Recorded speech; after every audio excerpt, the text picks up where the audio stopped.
Welcome to Difficult Conversation Africa broadcast. I present to you the host, Yinka Olaito. All right, gender-based violence is a topic that many of us are aware just at a surface level. Most don't even understand the cost of it on the individual and on national development at large. Sometimes we overlook it.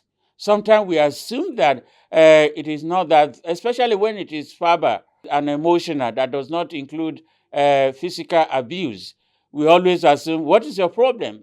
Why are you making a noise about it? Because an individual may not be able to physically prove that. But the person who is in abusive relationship or verbal and emotional toxic relationship do understand some of these implications. But oftentimes, we don't always look at the cost of gender-based violence in relationship to productivity and development.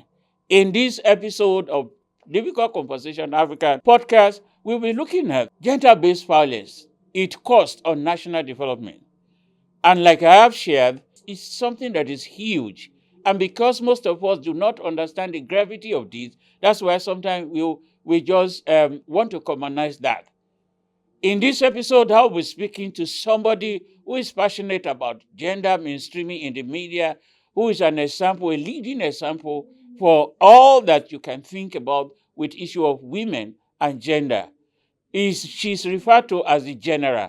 She's a multi-award-winning journalist, broadcast journalist, and she has stood her ground as a professional over the years. I've come to realize that she's a woman that you can always look. She had been a role model among broadcast journalists in Nigeria and Africa. She's once named as one of the 25 most powerful women in the media. And who am I referring to? Mrs. Stella Din-Jacob. Please welcome with me Mrs. Stella Din-Jacob to the program today. Thank you very much for that introduction. And it's always a pleasure to join any of your programs. Thank you very much. I really appreciate that. Like I said, gender-based violence includes both physical, sexual, and emotional touch and economic abuse. It's not just what most of us think it is. Gender-based violence imposes significant costs on development affecting individuals. So my first question is, the impact of gender-based violence is everywhere. Where has there been no significant change despite all the activities, despite all the noises that we have made? Well, that is a very difficult question to answer. But at the end of the day, it boils down to one thing.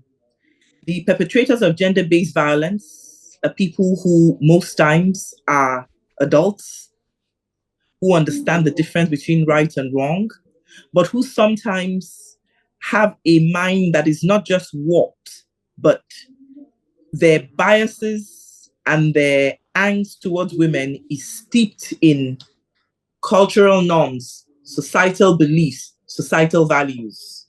So whether we like it or not, we find ourselves in situations where some of the most educated and exposed men still have this primitive disposition to women. There are a lot of men who basically till today preach women should be seen and not heard. There's some who actually believe women should not be seen and women should not be heard. So you can imagine if you have the head of a family who is presumably a man, who now continues to reinforce this to his male sons and does this to the detriment of his young daughter. So what has he done? He has broken two people. He's broken the girl child and he's broken the boy child, because he's telling the boy child from a young age, this is how to treat your wife. And he is telling the girl child that he's showing the girl child a little dose of what is going to happen, because you are breaking her in a way that you're raising her to believe it is okay to perpetuate this kind of mindset. Then heaven forbid she meets and marries a brute or someone who basically reflects her father's mindset and character. Her father may love her and not inflict violence on her, but then it is not to say that her boyfriend, her spouse, her partner would basically have as much mercy and show her as much kindness as her father. So you see, it is something that lives with us. A lot of people trivialize it, but they do not realize that this this subculture is evident everywhere. You see it in larger societies, you see it on the home front, you see it in communities, you see it being practiced subtly in the workplace, you see it on social media, where people just assume in this day and age that because we're in a democracy, then anything goes. People don't understand that with rights, there are limits.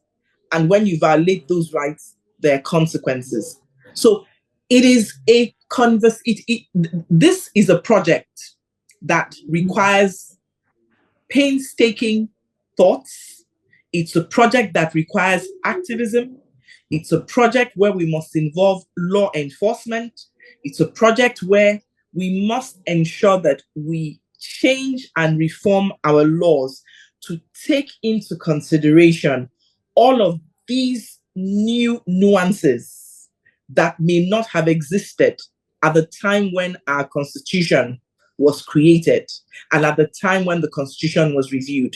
Because let us face it, if women continue dealing with GBV and it is not known to Nigerian law beyond what already exists, then activists and people who basically want to bring a stop to this will be hard pressed to continue because they do not have the legal standing. And we know that morality does not get things done. Whilst morality may basically sway public opinion, but you can't go before a court of competent jurisdiction and you're waving the morality flag because the courts do not operate based on morality. They operate based on the law and for who can prove, who alleges, and who can prove. So that's the quandary that we find ourselves in. But despite the fact that there are people who have distinguished themselves in this area, right, and are the voices of reason and are the voices of persuasion, we as individuals, we as media, must continue to drum up support for them and encourage them and make sure that we do not also engage in a conspiracy of silence, whether we like it or not. A lot of people who are rich, who are wealthy, and who are famous are perpetrating this in ways in that we cannot imagine. And you know, the law works for the law works for the rich man, and the poor man at the end of the day suffers the consequences of what a rich man will do and get away with. So these are some areas in which we must also ensure that we're able to name and shame. Because somebody is a paragon of society and because somebody is very successful and influential does not mean that if he's badly behaved and is engaged in antisocial behavior, then we must sweep it under the carpet and assume he's a big man, he's a rich man, he's rich and famous, he has powerful friends. So we must also be the soldiers and the advocates for this mindset to change and to ensure that everybody understands that there are consequences when you engage in this kind of behavior. Yeah, I know that you are a lawyer. I know that you are trained as a lawyer.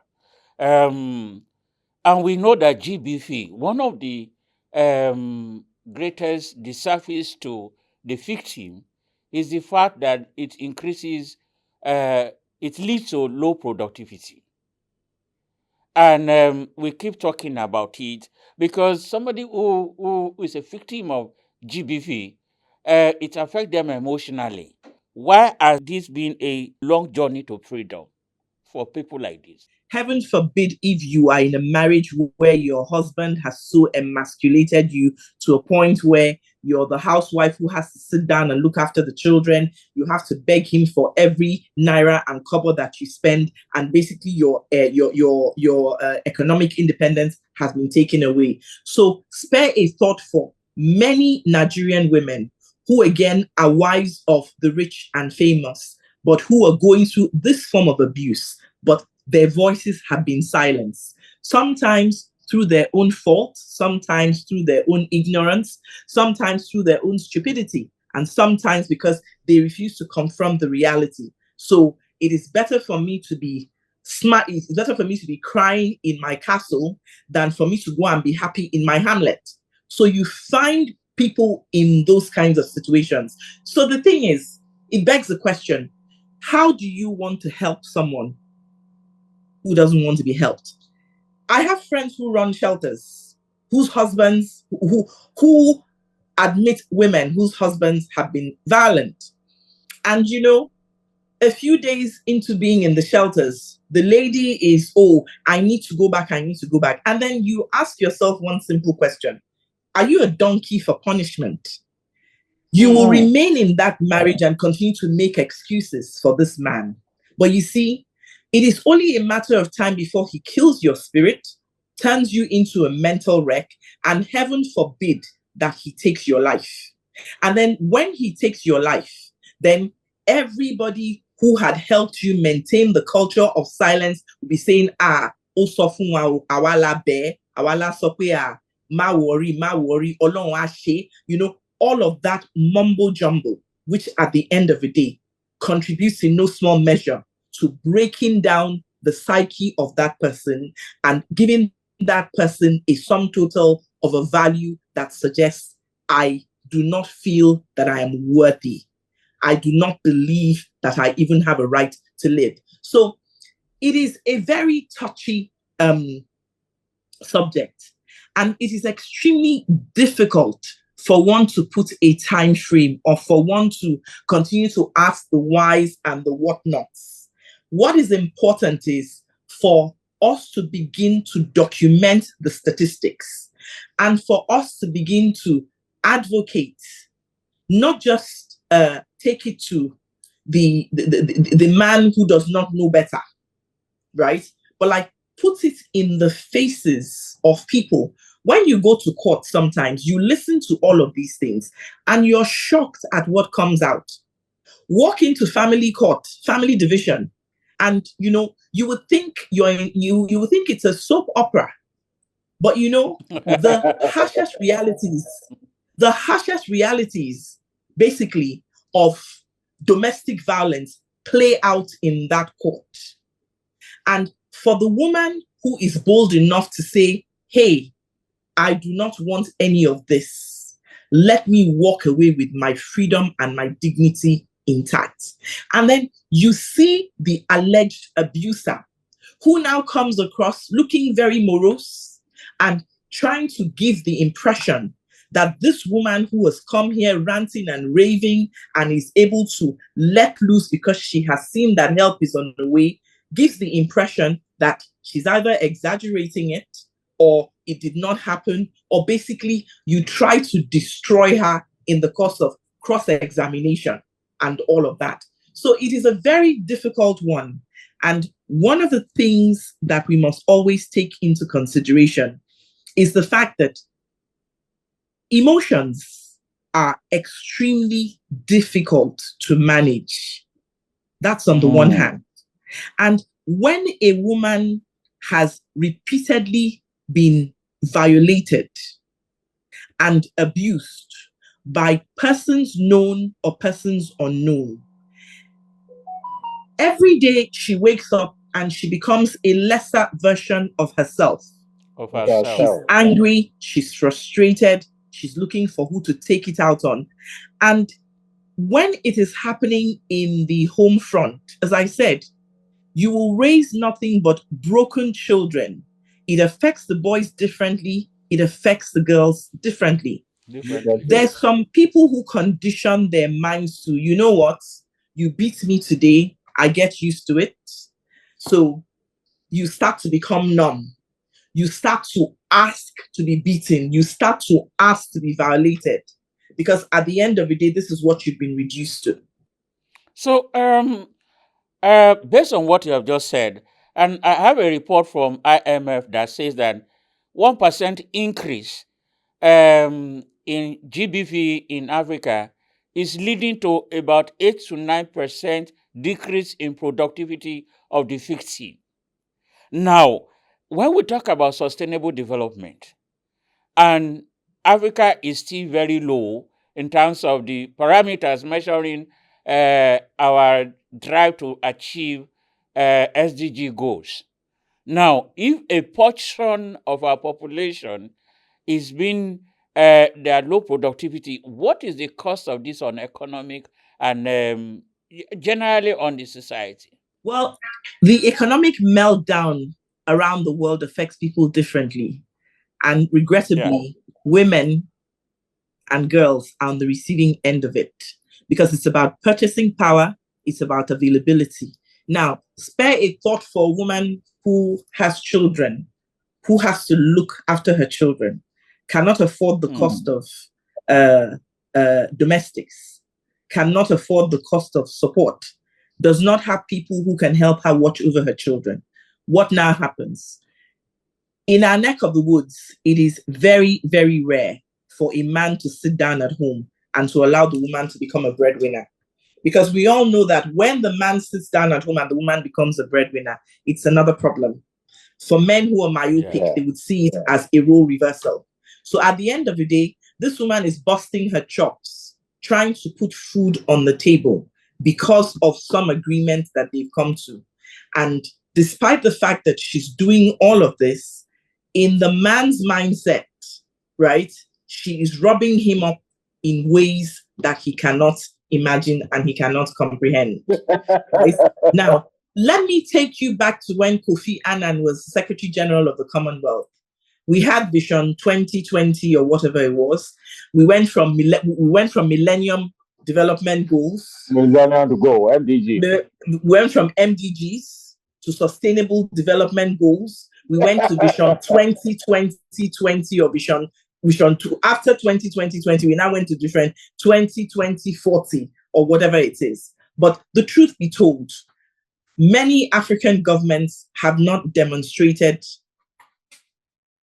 any commitment to whether SDGs or MDGs or whatever it is, vision, whatever it is, right? We pay lip service to the fact that, yes, you want to end maternal mortality, you want to empower women. We make a show and dance on the 8th of March when it's International Women's Day, talking about the fact that it's about support, it's about daddy, blah, blah, blah. But at the end of the day, it is just that one day celebration, and then everybody forgets it. In today's age, in many parts of Africa, governments are still behaving as if they're doing women a favor.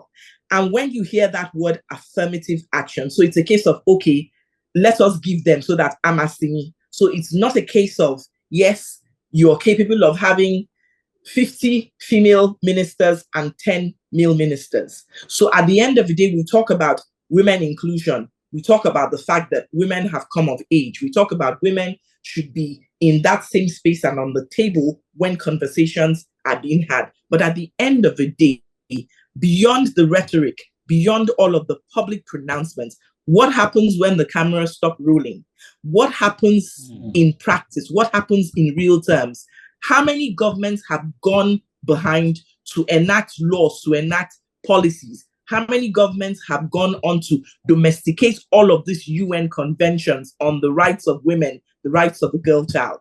And then we have a lot of women activists who basically, yes, take their activism to a point where sometimes you wonder, have we missed the point?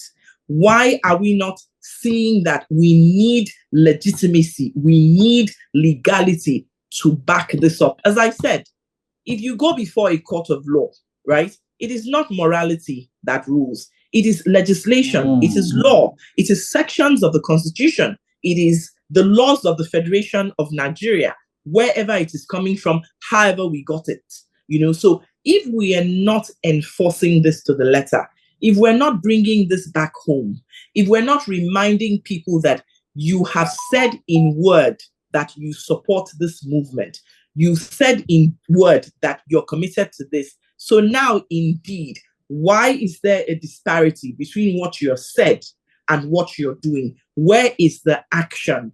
Where is that commitment that would show people that you understand the issues and you want to make it a thing of the past? So at some point, it must be a collaboration between those whose business it is to enact laws and those who basically wish to rid society of this dangerous subculture that will continue to erode at the psyche of the female gender, albeit wife, mother, daughter, and the rest of it. Yeah, you just mentioned a point that is very vital when we talk about GBC. Now, you said that when you go to the court of law, it is not sentiment, it's not emotion. But we know that emotional violence is real. Now, what can we do as a nation, as a continent, to ensure that emotional violence, because this is leading to mental health issues for most women. But like you said now, our laws do not actually recognize emotional abuses and violence as much as physical abuses. Where do we go from here? No, the law recognizes it, but I think the law needs to be redefined and the law needs to be expanded. Some of the trends we're seeing now are basically not known to Nigerian law. People will argue, right, that violence is violence. But then when you now start to break it down and categorize it and subcategorize it, and then bring out a lot of deviant behavior that is not known to law, then you see you put the law in a catch-22. So that is why it is important for us to continue to sensitize our lawmakers and our draftsmen to understand that this threat poses a clear and present danger to the well-being of the women who are vulnerable, the women who are on the receiving end, and those who have been through it and have been broken. So if there isn't that constant engagement with lawmakers, stakeholders, the judiciary, government, and those civil society organizations that have taken this as a project, and of course, the media, so that they can lend their voice and expand and keep the conversation in public spotlight, then we're just going to be whistling in the dark. So it's very important for stakeholder engagement and management, and to make sure that everyone is speaking with one voice across your areas of interest, because you're all working towards one goal. And in the course of working towards one goal, those conversations must be honest. You must take stock. You must basically keep the conversation as focused and as on track. Because if at the end of the day, you put too many conditions that makes it impossible for headway to be made, then it is the victims who will continue to suffer and would not have any respite, because of the fact that our messaging basically is either ambiguous or makes it impossible for solutions to be arrived at, albeit legally. Okay. Long-term GDP losses have been noted and traceable to GBV. What is the solution? Policy or regulation? I think it's a combination of both. GDP losses is what a lot of countries are dealing with, whether African, whether foreign, whether African, whether foreign. So there has to be there has to be some kind of policy that would basically take into consideration the vulnerability and basically provide incentives and re-education and probably startups for a lot of women who have been adversely affected by it. The world is in a meltdown.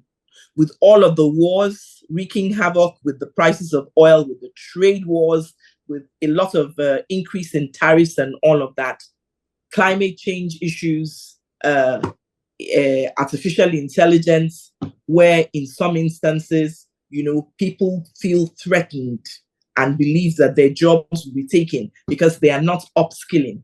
So it's a combination of help yourself and then let policy help you as well. So that's the only way we can come out of this.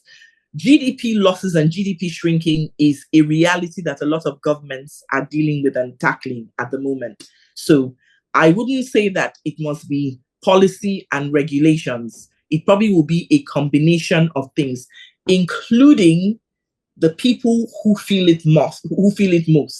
They must now also go back to the drawing board and do some thinking. I'm a firm believer in help yourself first. If you lie down and believe that every problem you have, the solution must be found by somebody else other than yourself, then it means you're not taking responsibility and you're not owning your life in terms of making sure that you are focused and poised on taking a step forward that would liberate you and taking that step forward that will basically put you on the path of self-sustenance. Okay, even in workplace, GBV have been noticed to also be happening. So it's not just in the home front.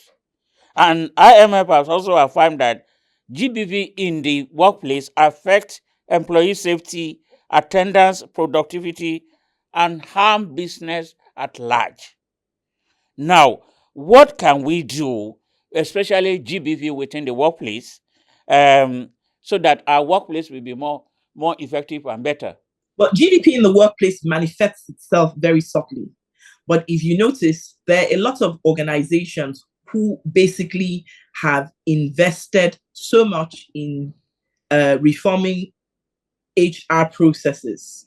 So you would see that in a lot of organizations today, especially media houses, because they know that we work for such long hours. So you find coaches, you find agony aunts, you find people who basically who have a hard shoulder for you to cry on.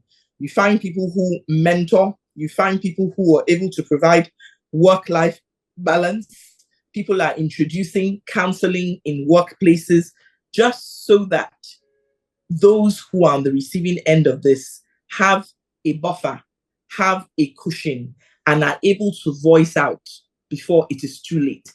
So this is something that has just started to evolve. I'm sure that in the last 20 years, conversations like this, in the last 20 years, did we really hear mental health issues? When we heard mental health issues, when you hear mental health issues, then you'd assume the person is on drugs or the person is an alcoholic. But they don't realize that, even postpartum depression is a mental health issue. They don't understand that when you grieve the loss of a loved one, right? And it goes beyond normal to chronic grief, and then chronic grief now metamorphoses into depression. So you see, this area of mental health is also evolving. People are now more sympathetic to the notion of mental health. In those days, anybody who would say mental health, you'd be treated with kid gloves, and they would assume that, oh, this person is useless to himself and useless to society. But now there is a different understanding of this issue.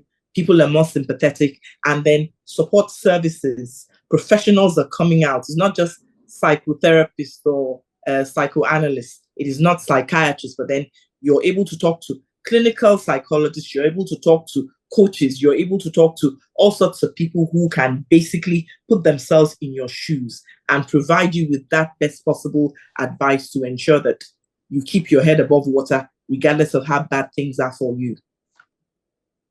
So, lastly, this is because of our time, and I know that you are also very busy. What would be your urgent call to action with regards to social and developmental costs of GBV?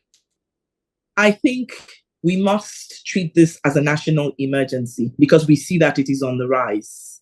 The world is a harsh place. A lot of people are struggling with the cost of living.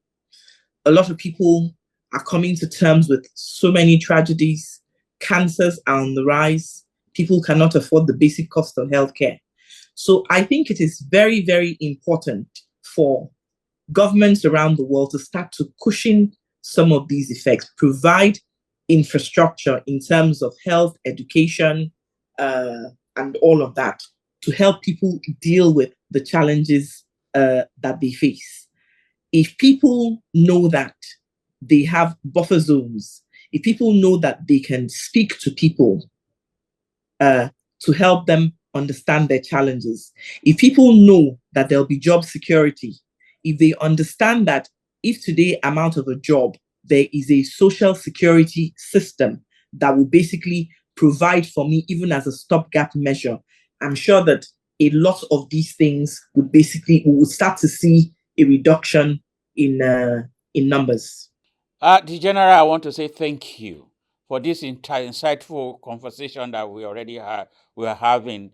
I thank you especially for creating the time. I know you are very, very busy woman. Thank you for the insight that you have shared, and I'm sure that our audience will gain a lot from this. Thank you once again for always being there for us, and thank you for our audience. We want to say thank you for this session. We encourage you to continue to give us feedback on some of the things that you notice in the podcast and some of the topics you want us to actually address. Once again, thank you. Thank you, the General, for coming, Mrs. Stella Din-Jacob. And we say thank you once again. Thank you, and bye-bye. See you in the next episode.